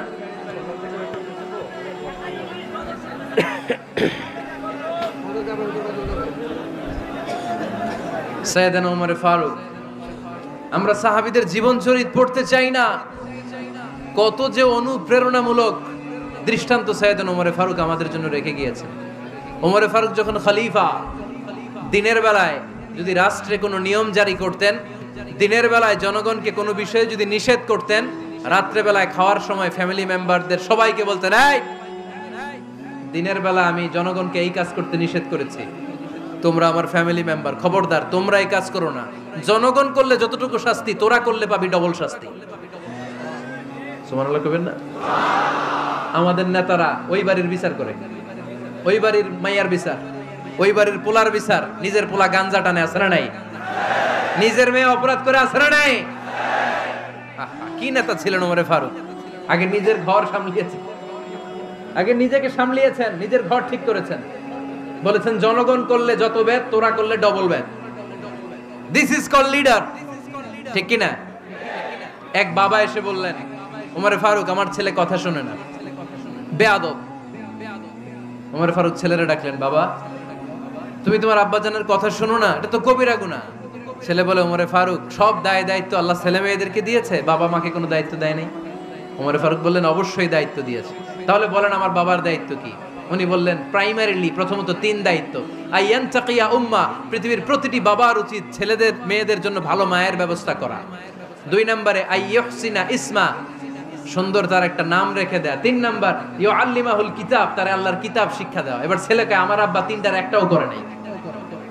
এবার ওমর ফারুক রেগে গেলেন, বাবার কাঁধে ধরলেন, বললেন তুই ছেলের জন্য বিচার নিয়ে আসলি, তোর 3টা দায়িত্বের একটাও তুই পালন করিস নাই। ছেলে বলে, আমিরুল মুমিনিন, আমার মা নর্তকী, আমার মা মাজুসি, আমার মায়ের মধ্যে কোনো আদব কাদব নাই, সুন্দরী দেখে আমার মারে বাবা বিয়ে করছে, আমার মায়ের কাছ থেকে জীবনে কিছু শিখি নাই। 2 নাম্বার সাম্মানি খানফাসা, আমার বাবা আমার নাম রেখেছে চামচিকা। কি নাম রাখছে? এটা নাম হইলো একটা, এরকম উল্টাপাল্টা নাম আছে না নাই? না, এগুলো রাখবেন না। আব্দুল্লাহ রাখবেন, আব্দুর রহমান রাখবেন। আরেকটা কি বলছি আজকে? হুযায়ফা রেখে দিয়েন, পারবেন? ওয়ালাম ইউআল্লিমনি হারফাম মিন কিতাবিল্লাহ আমিরুল মুমিনিন, শুধু তাই না আল্লাহর কোরআনের একটা অক্ষর আমার বাবা কোনোদিন আমারে শিক্ষা দেয় নাই। ওমর ফারুক রেগে গেলেন, এবার বাপের কান্দে ধইরা মারতে শুরু করলেন। তুই ফুলার নামে বিচার নিয়ে আইছিস, তোরে মাইর দিমু আগে। এরকম নেতার দরকার আছে না নাই? মদিনায় এক লোক তার বউরে রাগের চোটে 100 তালাক দিয়ে ফেলছে। কয় তালাক দেয়ার নিয়ম কয়টা? দিছে কয়টা? এবার স্ত্রী কাঁদতে কাঁদতে এসে বলে, আমিরুল মুমিনিন দেখেন আমার স্বামী আমারে রেগে মেগে 100 তালাক দিছে। ওমর ফারুক বললেন দইরা নিয়ে আয় এটারে। নিয়ে আসা হলো। ওমর ফারুক বললেন কয়টা তালাক দিয়েছো? কয় 100টা। কেন দিছো? কয় মাথা গরম আছিল। এরকম আছে না? তালাক দেওয়ার সময় সব তালাক, তুই তালাক, তোর মা তালাক, তোর বোন তালাক, সব তালাক। তালাক দিবে ওয়াইফ রে, দিতেছে সবাই রে। ওমর ফারুক বললেন দিবে 3টা, 100টা দিলা কেন? কয় মেজাজ গরম ছিল। কয় দাঁড়া, আত-তালাকু মিন শাআইরিল্লাহ, তালাক হচ্ছে আল্লাহর দেয়া বিধানের একটা নিদর্শন। এটা নিয়ে তুই খামখেয়ালি করলি? আমার রায় শোন, আমার রায় হচ্ছে 3 তালাকে তোর বউ তালাক, বাকি 97 তালাক তোর পিঠের উপরে পড়বে। এরকম বিচারের দরকার আছে না নাই? এরকম দৃষ্টান্তমূলক বিচার যদি বাংলার জমিনে দেয়া হতো, আর কোন নারী ধর্ষিতা হতো, আর কোন নারীকে অ্যাসিড মারা হতো, আর কোন নারী যৌতুকের জন্য কান্না করত? একটা আমল লাগবে, বেশি না। কয়টা লাগবে? তিনি গভর্নর সিস্টেম চালু করেছিলেন, governor system, Islamic state. Bahrain, Yemen, মিসর, কুফা, বসরা, মক্কা, মদিনা, এই 7 জায়গায় 7 জন গভর্নর পাঠিয়েছেন। তাদের থেকে তথ্য নিতেন। এই গভর্নর সিস্টেম উনি বানিয়েছেন। সাইয়েদনা আমর ইবনে আল-আস রাদিয়াল্লাহু তাআলা আনহুকে পাঠিয়েছেন মিশরে। মিশরে একটা দৌড় প্রতিযোগিতা হতো। ওই দৌড় প্রতিযোগিতায় আমর ইবনে আল-আস রাদিয়াল্লাহু তাআলা আনহুর ছেলে অংশগ্রহণ করেছে, কিন্তু এক মিশরি ওই দৌড় প্রতিযোগিতায় চ্যাম্পিয়ন হয়ে গেছে। রানার্স আপ হয়েছে আমর ইবনে আল-আসের ছেলে। এবার মিশরি ফার্স্ট আর গভর্নরের ছেলে সেকেন্ড। রাগের চোটে আমর ইবনে আল-আসের ছেলে ওই মিশরির মাথার মধ্যে কয়েকটা বাড়ি মেরেছে। মিশরি বলে, আমার মারলা কেন? তুমি খেলায় পারো না, আমারে মারলা কেন? কয় আনা ইবনুল আকরামিন, আমি গভর্নরের পোলা, আমি যা বলবো এটাই হবে, আমার উপরে কথা নাই। মিশরি ওইখানে আর ঝগড়া বাঁধায় নাই, মনে দুঃখ নিয়ে মদিনায় চলে আসলেন। এসে বললেন, আমিরুল মুমিনিন আপনি আমর ইবনুল আস রাদিয়াল্লাহু তাআলা আনহুকে মিশরের গভর্নর বানিয়ে পাঠিয়েছেন। একটা প্রতিযোগিতায় আমি চ্যাম্পিয়ন হয়েছি, ওনার ছেলে হয়েছে রানার আপ। কেন সে চ্যাম্পিয়ন হতে পারে নাই? এই কারণে আমার মাথায় লাঠি দিয়ে 3টা বাড়ি মেরে বিচারটা দিছে কার দরবারে? কথা বুঝেন নাই বোধহয়? ওমর ফারুকের দরবার। ওমর ফারুক বললেন, তাই আগামী বছরের অমুক তারিখ আমি সব গভর্নরদেরকে ডেকে হিসাব নেই, তো ওই দিন তুই থাকবি, পারবি না? মিশরে বলে, পারবো মানে অবশ্যই পারবো। ওই দিন 7 রাজ্য থেকে 7 গভর্নর হাজির, গভর্নরদের ছেলেরাও হাজির, মিশরীয় হাজির। 7 গভর্নরের কাছ থেকে 7 এলাকার খোঁজ খবর নেয়ার পরে ওমরে ফারুক বললেন, আইনাল মিসরি, মিশরি লোকটা কই, এদিকে আয়। মিশরি সামনে আসার পরে বলল, আমর ইবনুল আস তুমি মিশরের গভর্নর, তোমার ছেলে সহ তুমি আসো। আমর ইবনুল আস এসে সামনে বসে রইলেন। এবার বললেন, ও আমর ইবনুল আসের ছেলে, তুমি নাকি ইবনুল আকরামিন গভর্নরের ছেলে, তুমি যা বলবা মিশরে নাকি তাই হবে, তোমার নাকি অনেক দাপট। নিজে একটা লাঠি এনে মিশরীর হাতে দিয়ে বলল, এবার তোর মাথায় যতটা মারছে তুই ততটা গুনে গুনে মার, আমি দেখবো। আমর ইবনুল আস দেখবে, আমর ইবনুল আসের ছেলেরে তুই এখানে মার। সে বলতেছে, থাক আপনি বলছেন এতেই যথেষ্ট, মারা লাগবে না, আমি মাফ করে দিলাম। ওমরে ফারুক বলল, খবর দাও, মার মার ওর মাথার মধ্যে। মিশরি ওমরে ফারুকের ধমক শুনে ভয়ে ভয়ে 3টা বাড়ি মারল। এই বাড়ি মারা দেখেও ওমরে ফারুকের হৃদয় ঠান্ডা হয় নাই। লজ্জায় আমর ইবনুল আস, বয়স হয়ে গিয়েছে সাহাবা, মাথা তখন টাক, মাথায় চুল নাই, লজ্জায় মাথাটা হেট হয়ে মাথাটা নিচু করে রেখেছে। এবার রাগের চোটে ওমরে ফারুক বললেন, এবার আমর ইবনুল আসের টাক মাথার মধ্যে একটা মার। মা কেন ছেলেকে শিক্ষা দিতে পারে নাই? ইয়া আমর ইবনুল আস, মাতা জাআলতুমুন নাস আবিদা, তোমরা কখন মিশরীদেরকে নিজেদের দাস বানায় নিলা? ওয়াকাদ ওয়ালাদাতুম উম্মুহুম আহরারা, আর ওদের মায়েরা তো ওদেরকে স্বাধীন সন্তান হিসেবে প্রসব করেছে। মানুষদের উপর ক্ষমতাগিরি করার জন্য গভর্নর পাঠাই নাই। খবরদার, জনগণ তাদেরকে দেখভাল করার জন্য তোমাদেরকে পাঠানো হয়েছে, তাদের উপর কোনো অত্যাচার করার জন্য নয়। চিল্লায় বলেন ঠিক কি না? এরকম নেতা কয়টা লাগবে? কয়টা? ওই নেতার নাম কি? ওমর। হ্যাঁ, হুয়া ইয়াতি ওমর। 22 জায়গায় বিশ্বনবী কয় একটা, ওমরে ফারুক বলে আরেকটা। আল্লাহ বলে, বিশ্বনবী আপনার পক্ষে আমি আয়াত নাজিল করতে পারলাম না, আমি ওমরের পক্ষে নাজিল করে দিলাম। বিশ্বনবী বলতেন, ইন্নালি কুল্লি উম্মাতিন মুহাদ্দাস, সব উম্মতের মধ্যে, সব নবীর উম্মতের মধ্য থেকে একজন করে আল্লাহ তাকে মুহাদ্দিস বানাতো। মুহাদ্দিস না, মুহাদ্দাস। মুহাদ্দাস মানে এমন লোক যিনি যা ভাবতো ওই ভাবনাটাই আল্লাহ আয়াত হিসেবে নাজিল করে দিতেন। বিশ্বনবী বলেন, আমার উম্মতের মধ্যে মুহাদ্দাস হচ্ছে সাইয়েদনা ওমর। মদিনার সবচেয়ে বড় মুনাফিকের নাম আব্দুল্লাহ ইবনে উবাই ইবনে সালুল, সব মুনাফিকদের সরদার। কিন্তু এই মুনাফিকের ছেলেটা হলো পাক্কা ইমানদার। এই ছেলের নাম হলো আব্দুল্লাহ। আওয়াজ করে বলেন, ছেলের নাম কি? আব্দুল্লাহ ইবনে উবাই ইবনে সালুল, মুনাফিক সরদার যখন ইন্তেকাল করলো, সাইয়েদনা আব্দুল্লাহ রাদিয়াল্লাহু তাআলা আনহু বিশ্বনবীর কাছে এসে চোখের পানি ছেড়ে ডেকে বলে, নবী আপনিও জানেন, আমিও জানি, মদিনার সবাই জানে আমার আব্বা মুনাফিকদের সরদার, কিন্তু আমার মন তো মানে না, আমার তো পিতা, আমার তো বাবা লাগে, আমার তো মন মানে না। আপনিও জানেন মুনাফিক, আমিও জানি মুনাফিক। নবী আপনার দরবারে কিছু আমি চাই না, আপনার গায়ের একটা জামা দেন, আপনার জামাটা পরিয়ে আমার বাবারে দাফন দিব।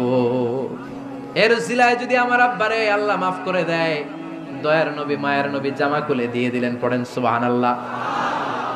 আব্দুল্লাহ রাদিয়াল্লাহু তাআলা আবার আবদার চললেন, নবী জানি আমার বাবা মুনাফিক, কিন্তু আমার তো বাবা, আপনার দরবারে ফরিয়াদ, আপনি নিজে যে আমার বাবার জানাজার নামাজের ইমামতি করবেন। দয়ার নবী মায়ার নবী জানাজার নামাজে যেতে চাইলেন। ওমরে ফারুক বললেন, নবী না, খবরদার আপনি উবাই ইবনে সালুলের জানাজায় যাবেন না। বিশ্বনবী জোর করে যেতে চাইলেন। সাইয়েদনা ওমরে ফারুক বিশ্বনবীর জামা পেছন থেকে টেনে ধরলেন। আল্লাহু আকবার। টেনে ধরলেন, যাবেন না আপনি। ওমরে ফারুকের হাত থেকে হ্যাচকা টান মেরে জুব্বা টান দিয়ে বিশ্বনবী জানাজায় চলে গেলেন। রব্বুল আলামিন আয়াত নাজিল করলেন, ইস্তাগফির লাহুম আও লা তাস্তাগফির লাহুম ওয়া ইন তাস্তাগফির লাহুম ৭০ মাররাতান ফালান ইয়াগফিরাল্লাহু লাহুম। নবী গো, একবার নয়, দুইবার নয়, ৭০ বারও যদি এই মুনাফিকের জন্য আপনি ক্ষমা চান, তার জন্য ক্ষমা নাই, তার জন্য আছে জাহান্নাম। ওয়ালা তাকুম, আপনি যাবেন না আলা কবরি, কখনো তাদের জানাজায় যাবেন না। এই যে একটা ভুল করে ফেলছেন, এটা এইবারই শেষ, এরপরে আর যাবেন না। সাইয়েদনা ওমর ফারুকের পক্ষে আল্লাহ তাআলা কোরআনের আয়াত নাযিল করে দিলেন। চিল্লায় পড়েন আল্লাহু আকবার। এভাবে 22টা জায়গায় ওমর ফারুক যা বলেছে, এটা নিয়ে একটা আলাদা আলোচনা হইতে হবে, আলাদা একটা আলোচনা লাগবে যে 22টা আয়াতে আল্লাহ তাআলা বিশ্বনবীর পক্ষে কোরআনের আয়াত নাযিল না করে সাইয়েদনা ওমর ফারুকের পক্ষে আয়াত নাযিল করেছেন। চিল্লায় পড়েন সুবহানাল্লাহ। ওই ওমর ফারুককে আমাদের মডেল বানানোর দরকার আছে না নাই? ওই ওমরে ফারুকের জীবনী আমাদের ছেলে মেয়েদেরকে পড়ানোর দরকার আছে না রে? আমাদের ভবিষ্যৎ প্রজন্ম এগুলো জানে না। ওরা সালমান খান দেখে বড় হয়, ওরা শাহরুখ খান দেখে বড় হয়, ওরা ঋত্বিক রোশনকে দেখে বড় হয়। ওরা মনে করে যে এরাই বড় সুপার হিরো। আমাদের যে কত বড় সুপার হিরো আছে এরা জানেই না। নতুন প্রজন্মের কর্ণকোহরে সাইয়েদনা ওমরে ফারুকের ইতিহাস পৌঁছে দেওয়ার দরকার আছে না নাই? ওমরে ফারুকের ইন্তেকালের ঘটনাটা বলেই আমরা মুনাজাতের দিকে যাব। শুনবেন? শুনতে চান? উনি স্বপ্নে দেখলেন একটা লাল মোরগ ওনাকে 3টা ঠোকর মেরেছে। কয়টা? উনি জুমার নামাজে, জিলহজ মাসের শেষ সপ্তাহে জুমার নামাজে বললেন যে একটা লাল মোরগ 3টা ঠোকর মেরেছে। মুগীরা ইবনে শুবা রাদিয়াল্লাহু তাআলা আনহুর দাস আবু লুলু আল মাজুসি, এই লোকটা খঞ্জর বানাতে পারত। মুগীরা রাদিয়াল্লাহু তাআলা আনহুর দাস। মুগীরা প্রতিদিন 4 দিরহাম করে চার্জ করত, যেহেতু দাস। সে এসে বিচার দিল, আমিরুল মুমিনিন, মুগীরা আমার থেকে বেশি টাকা চায়, জুলুম করে। ওমরে ফারুক বললেন, তাই? তুমি কি কাজ জানো? বলে, আমি খঞ্জর বানাতে জানি। বাড়ি কই? পারস্য। আরে তুমি খঞ্জর বানাতে জানলে তো 4 দিরহাম অনেক কম, সে তো আরো বেশি টাকা নেওয়া দরকার ছিল তোমার থেকে। আবু লুলুর এই কথা পছন্দ হয় নাই। সে কয়, ওমর তুমি সবারে দয়া দেখাও আর আমার ক্ষেত্রে কঠিন নিয়ম বানাইলা, দাঁড়াও এই নিয়ম তোমারে আমি দেখাবো। এই রাগে সে বাড়িতে যে একটা খঞ্জর বানালো। কি বানালো? খঞ্জর চিনেন? ছোট্ট ছুরি। কিছুদিন আগে ওমানের সুলতান কাবুস ইন্তেকাল করেছে, জানেন আপনারা? ওনার এই কোমরের মধ্যে খঞ্জর থাকতো, ছবিতে দেখছেন? আরব শায়েখ যারা সুলতান আমির, কোমরে কি থাকে? ছোরা থাকে, খঞ্জর। সে বাসায় যে একটা খঞ্জর বানালো, যেই খঞ্জরের দুই মাথা, লাহু রাসান ওয়া মাকবাদাতুহু ফি ওয়াসাতি, আর ধরার হ্যান্ডেলটা মাঝখানে, এদিকেও ছুরি এদিকেও ছুরি, যাতে এইভাবে মারা যায়। সে ধার দিতে লাগলো আর বলল, ওমর দাঁড়াও, তোমারে আমি দেখাবো। ওমরে ফারুক মসজিদে নববীর ইমাম, ফজরের নামাজের সময় এ আবু লুলু আল মাজুসি বুরনুস পরে, চাদর পরে, লুকিয়ে লুকিয়ে, সে অগ্নি উপাসক, মুমিন নয়, ওমরে ফারুককে অ্যাটাক করার জন্য গেলেন মসজিদে নববীতে। ওয়াকানু ইউসাল্লুনা বিগালাস, তখন ওনারা অন্ধকারে নামাজ পড়তো।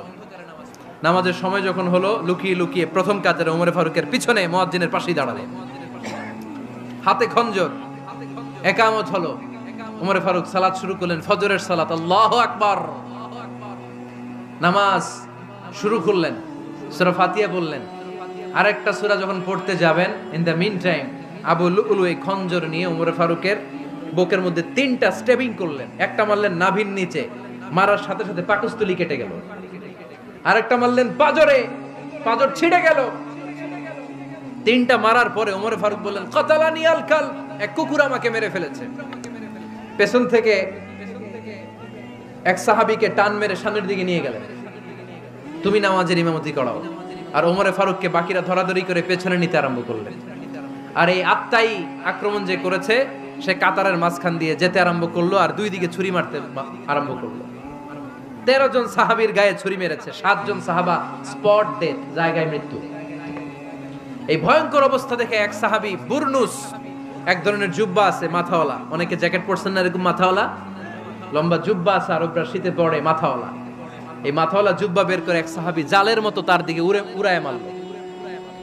ওই বুরনুসের মধ্যে পেঁচিয়ে আবু লুলু মাটিতে পড়ে গেল আর সুইসাইড করে ফেললো, নিজের বুকে নিজে মেরে আত্মহত্যা। যেই সাহাবীকে ইমামতির জন্য দাঁড় করালেন, উনি ছোট্ট সূরা দিয়ে, প্রথম রাকাতে সূরা আল কাউসার, দ্বিতীয় রাকাতে সূরাতুল ইখলাস দিয়ে নামাজ শেষ। ওমরে ফারুক বেহুশ। ওমরে ফারুক কি? হ্যাঁ, বেহুশ। সবাই কান্নাকাটি করতেছে, সবাই দেখতে গেলেন, এখন হুঁশ ফিরে না। মুখের মধ্যে, মুখ খুলে রাষ্ট্রের চিকিৎসক মুখের মধ্যে দুধ দিলেন, ওই নাভি দিয়ে দুধ বের হয়ে যায়, পাকস্থলী কেটে ওখান দিয়ে দুধ বের হয়ে যাচ্ছে। তারা বললো, ওনারে বাঁচানো সম্ভব না, দেখেন হুঁশ ফিরে কিনা। হুঁশ ফিরলে ওনার পরে কে আমির হবে, উনি যেন প্যানেল ঠিক করে দিয়ে যায়। সবাই তাকিয়েছে ওমরে ফারুকের চোখের দিকে। আল্লাহর মেহেরবানিতে ঘন্টা খানিক পরে উনি চোখ খুললেন। চোখ খোলার পরেই বলেন নাই, ও মা আমি মরে যাই। চোখ খোলার পরে উনি বলেন নাই, কে মারলো আমারে। চোখ খোলার পরে উনি বলেন নাই, আমার পরে নেতা কে হবে। চোখ খোলার পরে সর্বপ্রথম কথাটি ছিল, আসল্লান নাস, আমার নেতৃত্বে যে ফজরের নামাজটা শুরু হয়েছিল, এটাকে ঠিকমতো তোরা পড়েছিলি? আমার নেতৃত্বে যে ফজরের জামাত শুরু হয়েছিল, সেটা ঠিকঠাক মতো সমাপ্ত হয়েছিল কিনা আগে বল। আসল্লান নাস, নামাজটা হয়েছে কিনা বল। সুবহানাল্লাহ কইতে পারলেন না? This is Omar, hour super hero. নেতা অনেকগুলো লাগে না, এরকম নেতা একটাই যথেষ্ট, যে গোটা বিশ্বকে কাঁপায় দিতে পারে। চিল্লায় বলো ঠিক কিনা? আমরা চাই আমাদের ছেলেগুলো ওমরে ফারুকের মতো বড় হোক। আমরা চাই আমাদের ছেলে মেয়েগুলো খাব্বাব, খুবাইব, সাইয়েদনা আলী, উসমান, আবু বকর রাদিয়াল্লাহু তাআলা আনহুর অনুসরণে বড় হোক, ঠিক কিনা? আমরা একটা ওমর চাই, যিনি আমাদেরকে সালাতের শিক্ষা দিয়ে গিয়েছেন, ইন্তেকালের আগে বলেছেন সাল্লান নাস। এজন্য আমরা যেন নামাজ কখনো নষ্ট না করি। আল্লাহর জমিনে দিন বাস্তবায়ন আসাদ্দুহুম ফি আমরিল্লাহি ওমর রাদিয়াল্লাহু তাআলা আনহুর মতো এত কঠোর কেউ ছিলেন না। তাই দিন বাস্তবায়নে আমরা যেন কাউরে ছাড় না দেই। সবার আগে আল্লাহর দিন, সবার আগে আল্লাহর কোরআন, সবার আগে আমার ইসলাম, ঠিক কিনা? চাইলেই কেউ এদেশ থেকে ইসলামরে মিটাই দিতে পারবে না। যে দেশে আল্লাহু আকবার ধ্বনির সাথে সাথে সূর্য উঠে যায়, আল্লাহু আকবার ধ্বনির সাথে সাথে সূর্য ডুবে যায়, সে দেশে আর কিছু থাকবে না থাক, আমার ইসলাম থাকবেই। আর কিছু থাকবে না থাক, আমার কোরআন থাকবেই। সে ইসলামের সাথে থাকতে রাজি আছেন তো? কোরআনের সাথে থাকতে রাজি আছেন তো?